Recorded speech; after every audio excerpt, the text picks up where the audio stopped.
Well, the coalition is gearing up to announce a policy on nuclear power, and Labor's gearing up to run a campaign against it. What will it look like? Perhaps this is a good indication. This is a taste of what Labor unleashed back in 2007 when nuclear power was on the agenda.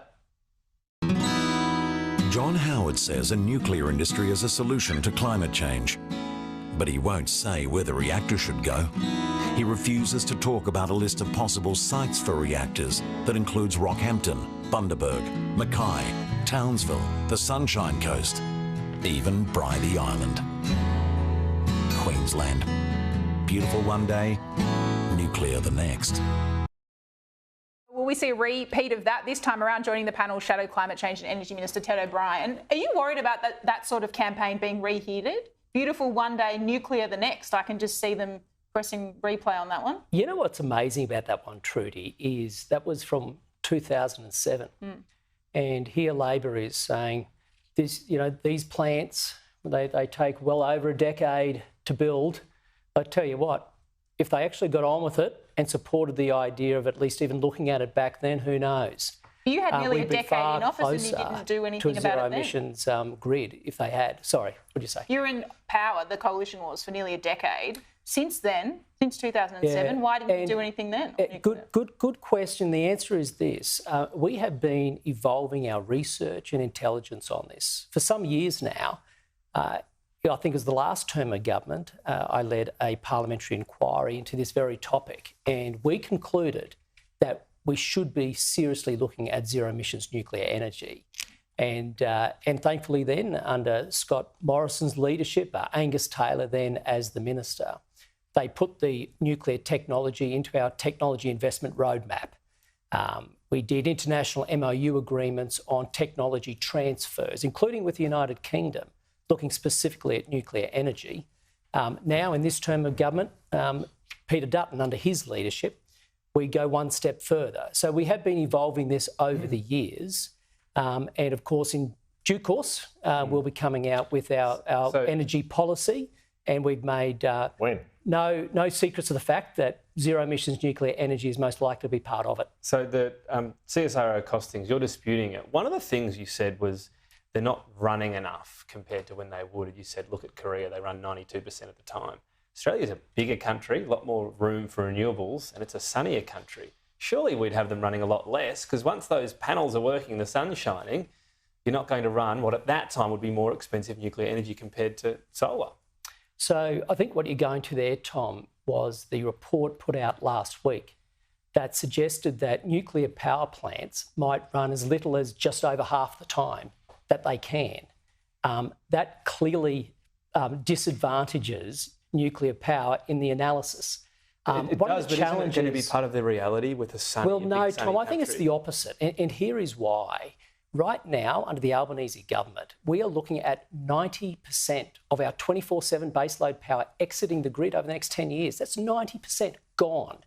Now, if you look at mainland Australia, there's only one form of clean energy that provides 24/7 baseload power, and that is zero-emissions nuclear energy.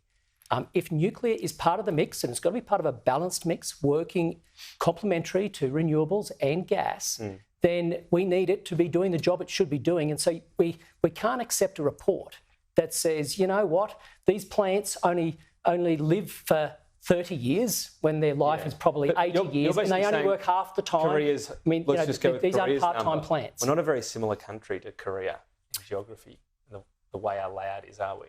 Well, we're talking about the technology, not the geographical layout. Yes, and the incidentally, geographical layout makes a difference on how much you'll use that renewable and that solar during the daytime. I hear you, and I wasn't going to correct you before, but if I can now, Sure. Actually, I wasn't talking about South Korea. What I was saying and I made this point myself to the CSIRO, is why wouldn't you look at the United States fleet, which runs nearly 93% of the time? You can't say that you are giving nuclear a fair go in an analysis if you cut its life short from 80 years to 30 years and then say it only operates half the time. Nuclear is not an intermittent technology. Unlike wind and solar, it doesn't just work some of the time, it works always. It's always on. and it should be, analysed as such. Will we see your policy before the midwinter break, and has it been through shadow cabinet? So we'll be releasing the policy, Andrew, in due course. As I hope you might expect, I won't be talking about our internal processes with shadow cabinet and so forth, but we're at advanced stages. And to be clear again, this is so more... is it ready to go almost? It's just about timing and releasing it now? Yeah, I want to make this point if I can, because you've asked about the sort of nuclear policy. We have an energy policy that will deliver cheaper energy, cleaner energy, and consistent, always on 24/7 power, right? As part of that balanced mix, zero emissions nuclear energy should form part. So we are looking at our energy policy, and nuclear will be a big part of that, but it will be due course. How soon can you build the facilities if you were to win the next election? Because you referred to what Labor's saying, it's going to be over a decade, blah, blah, blah, but how quickly can you get it done? Kieran, the best advice we have had from around the world that Australia could have electrons on the grid in a 10-year period if it were small modular reactors. Now, if they are larger reactors, they'll take a couple of years longer is the advice we've had.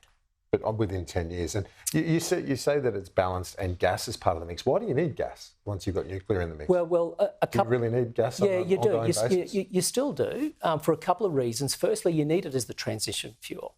So we don't believe you should be closing down baseload power stations prematurely, but they will be exiting the grid. So as coal comes out of the grid and as zero emissions nuclear energy comes into the grid, there's a period there where you need to fill a gap. It's not going to be filled by renewables because under Labor, renewables have stalled. So all their talk of 82% renewables by 2030, there's Buckley's chance. No one other than Chris Bowen thinks it's actually going to happen, right? We are going to need gas, especially as that transition. And then as we go all the way through to 2050 and beyond, you will still need gas. And gas will play a role. And again, when we come out with our energy mix, we'll be explaining that in a little bit more detail, what type of role we believe gas can play. And do you welcome the extension of Eraring? And what would the coalition do after Eraring? Because the gap starts there. Andrew, I do welcome the announcement about the extension of Eraring. There was radio silence from Anthony Albanese and Chris Bowen about this, right? Eraring, though, I think Anthony Albanese said he'd spoken to the New South Wales Minister about it just prior to the announcement. Well, he may have, but I'm talking over the last year. Whenever we would question them, they don't want to talk about it. They know the fact that New South Wales Labor has extended the largest coal-fired power station demonstrates failure of Labor's policy. Because remember, Labor's policy is they're going to roll out renewables, all eggs in one basket, so fast you don't need these power stations anymore. Last week's decision proves that the lights are going to go out unless you extend it. So Labor's policy is failing. Oh. Last week also we heard from the AER, the regulator, that prices... Labor's got no chance now of the $275 cut in household power bills they promised. That promise they kept telling us over the last 2 years, wait till 2025, you'll get your $275. Well, last week we found out what the prices will be in 2025, and guess what? Some places you'll have to get up to $1,000 in order to get Labor's promise of $275 in discount. Queensland, they're getting that. I guess they're happy. We'll talk to you next time when you're rolling out the policy. You've got some glossy documents. Thanks very much. Ted O'Brien, thank you.